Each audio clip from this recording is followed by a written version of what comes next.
O problema de otimização.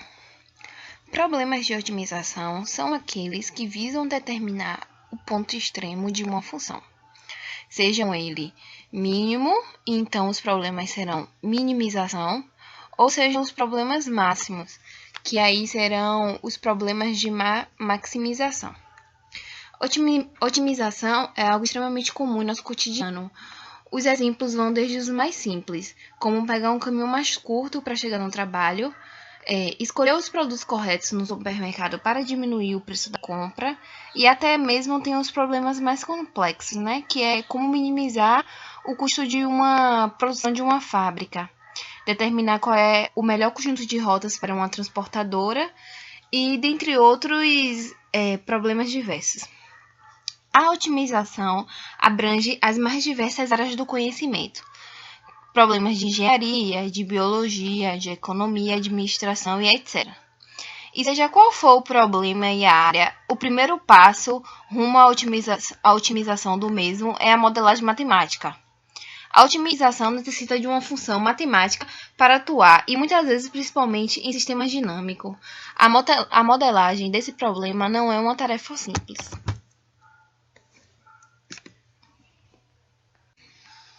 Função objetivo. A modelagem do sistema, que seria a modelagem do problema, né? No problema de otimização, ela é representada pela função objetivo. Também conhecida como fitness ou aptidão. Esta função é a função que desejamos minimizar ou maximizar. Essas funções também podem ser simples, como, por exemplo, uma função de duas dimensões, que é de duas variáveis, x e y, e essa função pode ser também complexas, com n dimensões, como mostrado na figura 1. Aqui essa figura 1. Essa figura 1 tem dois gráficos que representam as funções objetivos. Na figura A, podemos observar que é um gráfico de duas dimensões, como mencionado aqui, que são de duas variáveis, x e y. E aqui, nessa figura B, com mais de uma dimensão, que são com n dimensões, que aqui pode ser observado que tem mais de duas dimensões nessa figura B. Função objetivo. Um dos grandes desafios na otimização são as funções multimodais, que são aquelas que em sua curva possuem diversos mínimos e ou máximos locais. Na figura 2 é mostrada uma função multimodal. Aqui é a figura 2, que tem uma função 2D multimodal. Aqui, como pode ser observado, o ponto verde é esse daqui, que é onde tem uma solução ótima para o problema. Os demais pontos vermelhos são os mínimos locais. Percebam também que essa função possui diversos cristas e vales. Suponhamos que o nosso desejo seja minimizar essa função, ou seja, encontrar em qual ponto dela o valor é mínimo. Bom, em nossa imagem, ele está demarcado com um ponto verde. Como eu falei, o ponto verde daqui é a solução ótima para o problema. E os demais pontos vermelhos são os mínimos locais. E esses pontos, eles dificultam o algoritmo de otimização a encontrar a solução ótima. O mesmo se aplica para problemas de maximização. Bem, as áreas de otimização possuem diversas sub-áreas, né? E essas sub-áreas variam de acordo com o tipo de problema que está sendo proposto, que precisa ser resolvido. Existem problemas de otimização lineares, né? Esses são problemas mais simples e eles conseguem obter a solução ótima de uma forma sempre precisa. Tem problemas também que não são lineares. Estes são mais difíceis de serem resolvidos. E em muitos deles, garantir uma solução ótima não é uma tarefa simples. Os problemas de otimização também podem ser divididos em contínuos, quando as variáveis são contínuas, e otimização inteira, no qual o objetivo é encontrar uma variável inteira. Além disso, o problema pode ter restrições ou não, E essas restrições, elas dependem do tipo de processo ou de problema que está sendo solucionado. Por exemplo, em um problema em que o resultado seja dado em metros, resultados negativos, né, inferiores a zero, não podem ser utilizados.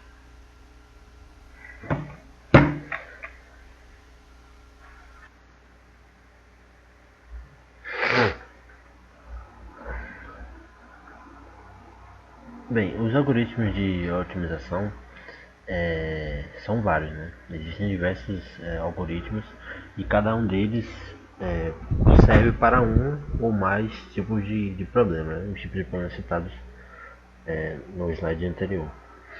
Eu vou destacar alguns deles aqui, só para mostrar alguns, né? Acho que com essa parte que foi dito, né? Simplex, né? Corta de novo, corta. Temos o Simplex utilizado para otimizar somente problemas lineares, né? Com ou sem algum tipo de restrição. Ele consegue garantir a solução ótima sem problemas. Mas a maioria dos problemas do mundo real não são lineares, então a utilidade deles é bastante restrita. Tem o algoritmo gradiente descendente, né, que é um algoritmo baseado em derivadas, utilizado em otimizações não lineares. Esses são apenas alguns exemplos, né? Existem diversos outros exemplos de otimização e cada um tem suas próprias qualidades, deficiências, características. Nesse trabalho estaremos falando sobre o algoritmo genético. Ele é um algoritmo do tipo heurístico, né? E serve para qualquer tipo de problema, mas mas não garante o resultado ótimo sempre. Eventualmente ele acaba dando o máximo ou o mínimo local. Ele se baseia na teoria de seleção natural, né? Onde as características de algum tipo de dado que devem prevalecer e essa característica vai sendo propagada à frente. Mas isso será explicado mais adiante.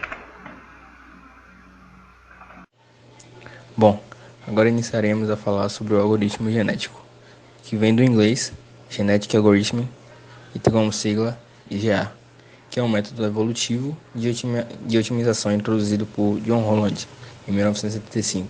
Do que o GA trata? O GA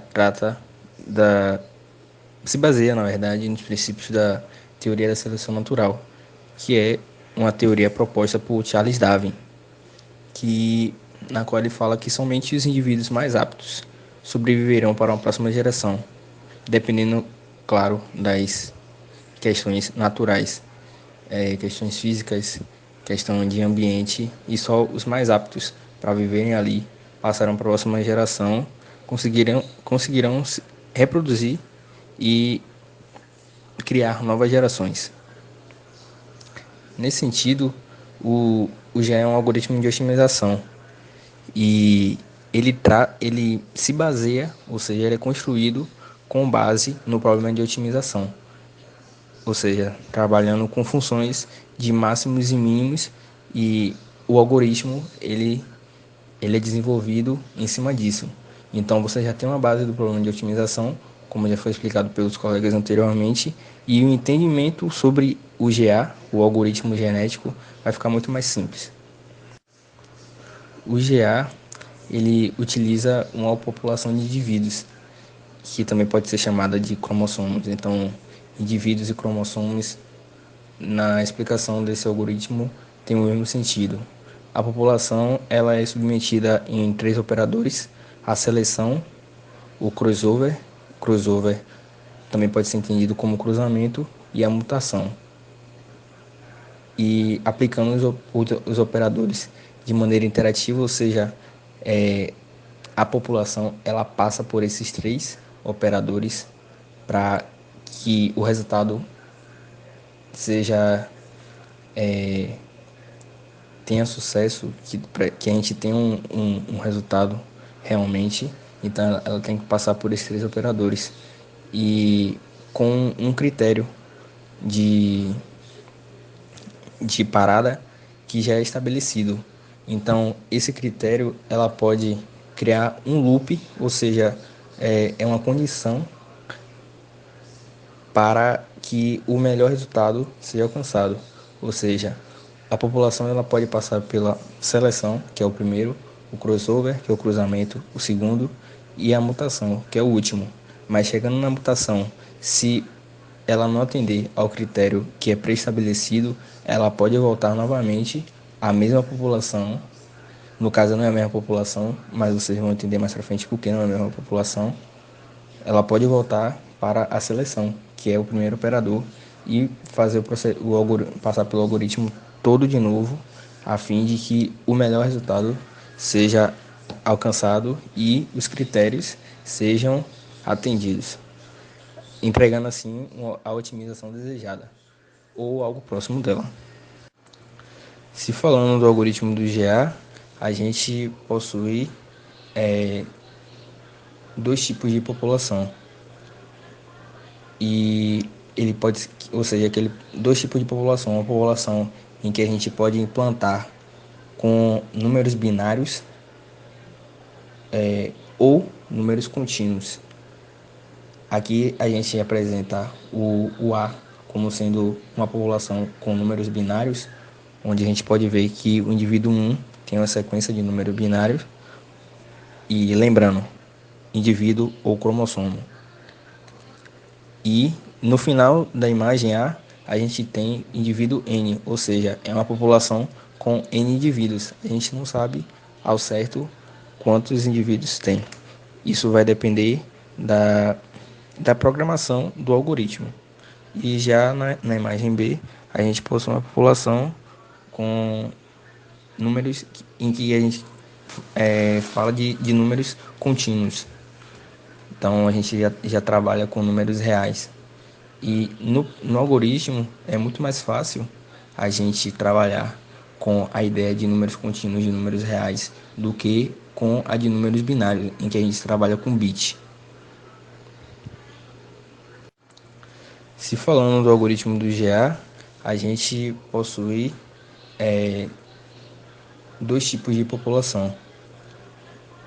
E aqui nós já partimos para as operações do GA, do algoritmo, os operadores em que eu tinha dito bem lá no início. O primeiro passo é inicializar a população. Seguindo os passos do algoritmo, o primeiro passo que ele estabelece é gerar uma população aleatória de tamanho n. Na imagem anterior, a gente lembrava que começava em indivíduo 1 e a população ia até indivíduo n, ou seja, a gente não sabe qual o tamanho dessa população. A gente imagina uma população aleatória de tamanho n. Sendo assim, seguindo o fluxograma, o próximo passo é a parte da seleção. E a seleção, ela nada mais é do que pegar essa população inicial a gente chama de população principal. E essa população principal, ela vai para o processo de seleção. E nessa etapa, a gente gera uma população intermediária. Então, agora a gente tem uma população principal com tamanho N e uma população intermediária também de tamanho N, que é criada com base na população principal. Essa etapa, a gente sorteia dois indivíduos pertencentes da população principal e compara por meio da função objetivo, que já foi explicado anteriormente, quais são os indivíduos mais aptos, ou seja, os indivíduos com melhor valor função objetivo. Esses indivíduos mais aptos, com melhor valor na função objetivo, que são pertencentes da população principal, eles passam para a população intermediária. E o passo vai se repetindo até que o número estabelecido de N pessoas na população intermediária seja alcançado. Então, se a população principal, digamos, tenha 4 mil indivíduos, 4 mil cromossomos. E a população intermediária, a gente quer que alcance um tamanho N de 1.000. A gente vai fazer o processo de seleção até que a população intermediária alcance um tamanho de N pessoas, excluindo claramente 3 mil indivíduos, 3 mil cromossomos da população principal.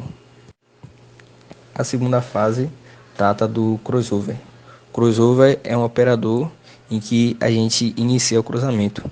Lembrando da esquematização que eu fiz anteriormente, em pai, mãe e filho, uma comunidade. Então, esse é o processo que a gente vai gerar, criar novas gerações. E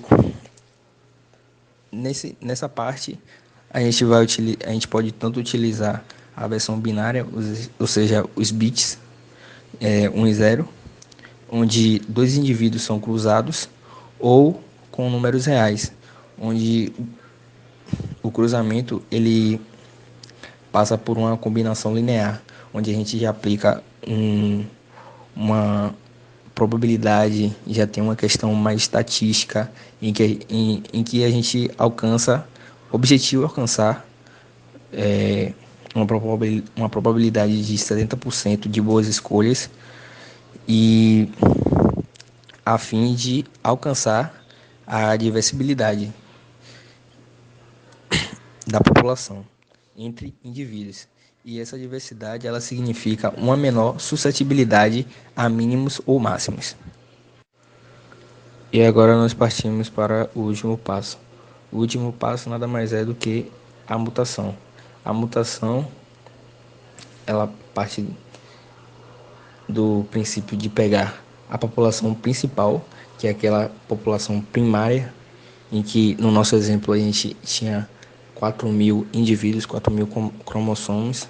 A gente vem para a população intermediária, em que a gente estabelece ter 1.000 indivíduos, e a população intermediária 2, em que essa população intermediária 1, ela gera novos indivíduos, ou seja, pai e mãe, ela gera filhos que não tem um número estabelecido. E o objetivo logicamente, a população intermediária 2, ela vai ter mais indivíduos, mais cromossomos do que a população intermediária 1, já que o objetivo do crossover não é selecionar, e sim cruzar, ou seja, aumentar o nível populacional. E o objetivo da mutação é exatamente pegar a população principal, que é aquela primária, com 4 mil pessoas, e mutar, mutar com a população intermediária 2. E assim a gente passa por um outro processo de seleção.